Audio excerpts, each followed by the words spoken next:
Hello again. Hope all is fantastic. Today we're going to talk about more ancient stuff.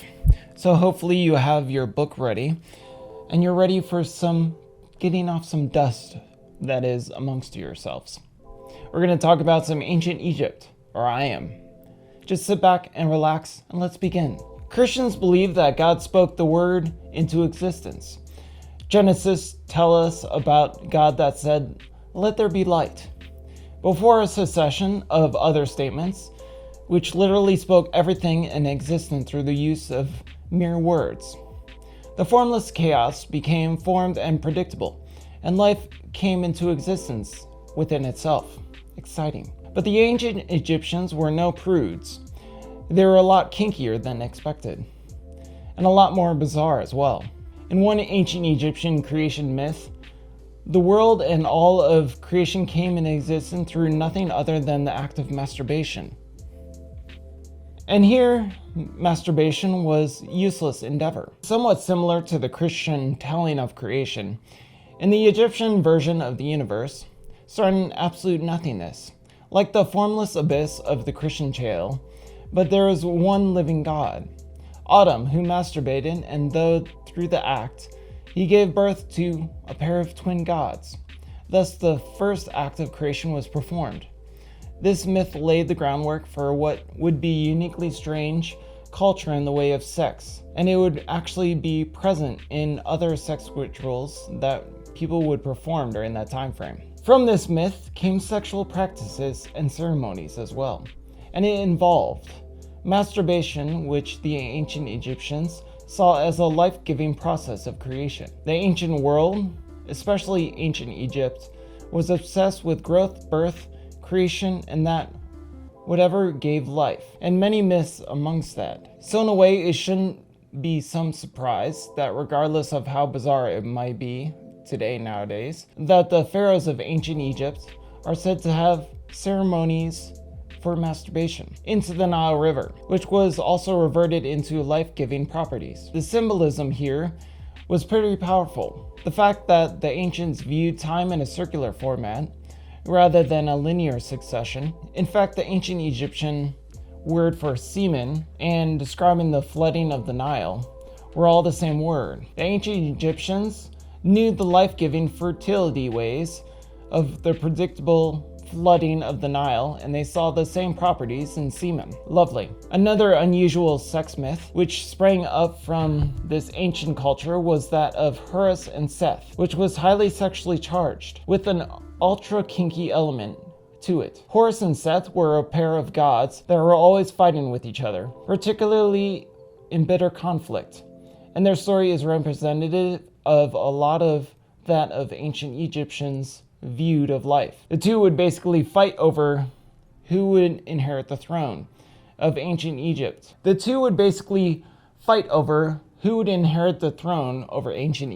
Seth's brother and Horus's father, and Horus would end up taking it as well. Seth would constantly challenge him for it, much like the ancient Greeks and Romans as well. The ancient Egyptians likely viewed homosexuality acts as tolerable, even socially accepted as well, and the dominant party would warrant a higher social status. In homosexuality interactions, the receiving party was considered the submissive, and the giving party, or the party pleasured, was a dominant party.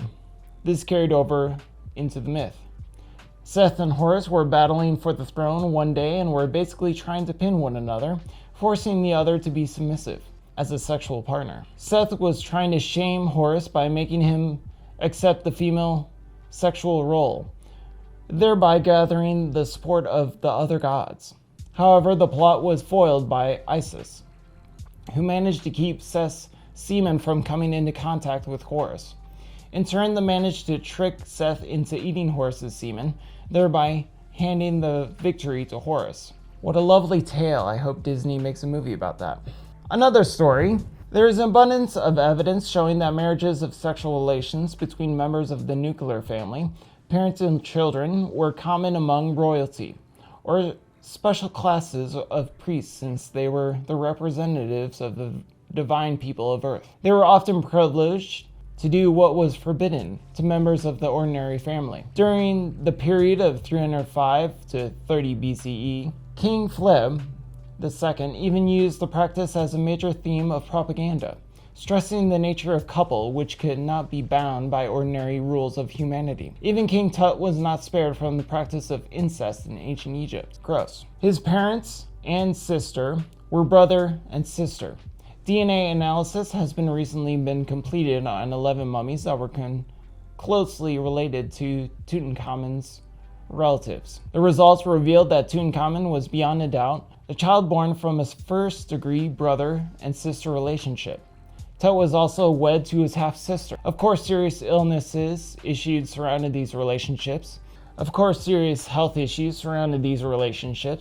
inbreeding among successful generations took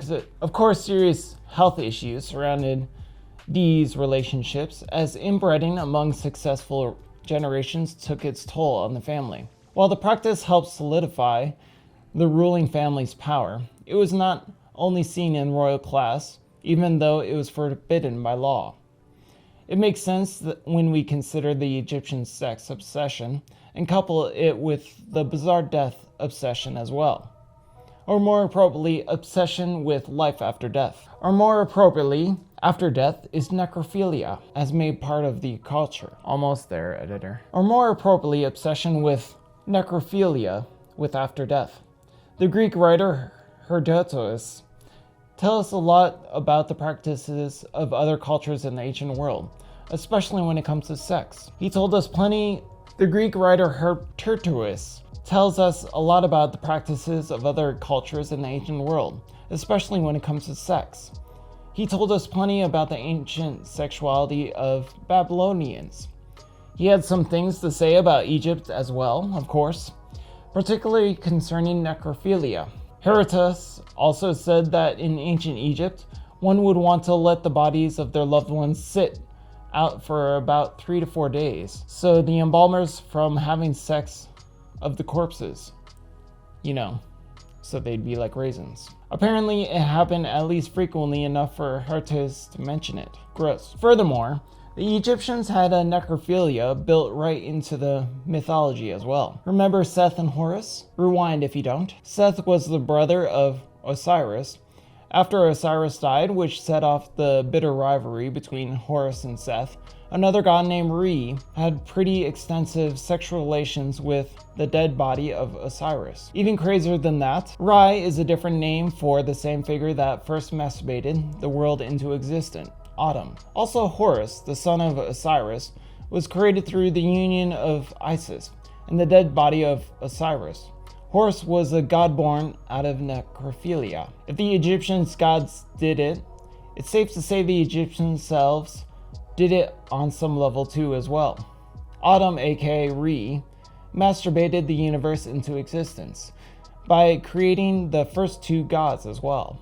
Later, Osiris came along and dies, and then Isis had sex with the dead body of Osiris and gave birth to Horus. Then Horus and Seth battle constantly to have sex with each other in a struggle of dominance. Kinky. Aside from the ancient Hebrews, circumcision was an unusual thing in the ancient world that many must have seen an absolute insane monstrosity. Imagine being from a culture that has no circumcision at all and discovering a people who did it. Today, many societies have augmented the practice in doing so, at least practically through thousands of years, through Judeo-Christianity domination. But in the 5th century BC, the time when Herodotus was writing, the Hebrews were a very small culture and Christianity didn't even exist. Egyptians, however, definitely practiced circumcision. Hermeneutics again noted. He tells us Egyptian men were circumcised, but people from other countries who traveled to ancient Egypt were not and didn't have to be circumcised. Egyptians not only had circumcisions, but also textual mentions of the practice of mass circumcisions exist, with one text noting the circumcising of up to 120 men in a single day. In other words, the Egyptians had a circumcision party. Oh, how fun. Like in ancient Babylon, Prostitution was seen as a divine and respectable act, done for the gods. Prostitutes were affordable and a relatively high-status state in ancient Egyptian times, especially if you were compared to a prostitute today. In many nations, prostitution is illegal and regarded as an affair done behind closed doors. Ancient Egyptian prostitutes, however, were able to work openly and freely, and with tattoos, ancient Egyptian prostitutes, however, were able to work openly and freely during their time frame, and would tattoo themselves and wear red lipsticks and other makeup to signify that they were different from other people. Prostitution was likely an extremely common act the Egyptians viewed as just another trade, one that carried a bit of social status as well. Unlike Babylon, prostitutes were limited in the places where they could service clients, kinky. Ancient Egyptians even had a concept of gender fluidity that deeply permitted their culture, especially regarding the gods, and the afterlife as well. The gods were constantly going through rebirths and cycles of life and death which were matched those of the earth, with crops growing, being harvested, and growing again as well. And sometimes sex changes with transpire. This was even believed to happen to humans posthumously. It was believed that women would have to transform into men to achieve a successful transition into the prized beloved afterlife that this culture did so much to attain. Aside from this, genders weren't so different in ancient Egypt, and women did most of the same things men did, which was extremely unusual for the time frame. Their highly sexualized gods also had various features of other genders. For example, depictions of Egyptian goddesses featured beards having been uncovered. Cute. Much like today, the ancient Egyptians also had a desire for working contraceptives. They enjoyed a sexual liberal in society and enjoyed sex for the sheer pleasure it brings. Of course it did. Good conception was a valuable thing to have amongst themselves. Condoms made from sheep intestines served to protect from pregnancy and also prevented the spread of STDs. They even knew what had been confirmed today, that akuma gum from the akua tree worked as a spermicide and would reduce the likelihood of pregnancy. Clever. Women would even take animal dung, including that of crocodiles, and shove it into their vaginas, in hopes of blocking the sperm that would go inside them. When it came to both sex and contraception, the ancient Egyptians took it seriously and did like no others. Way to go, ancient Egyptians. You built the pyramids, and also you did great with sex. Lovely. What are your thoughts on ancient Egyptian times of sex? Would you put poo on your private area? Let me know down in the comments below. Hopefully not too graphic. Thanks, and have a great one. Bye.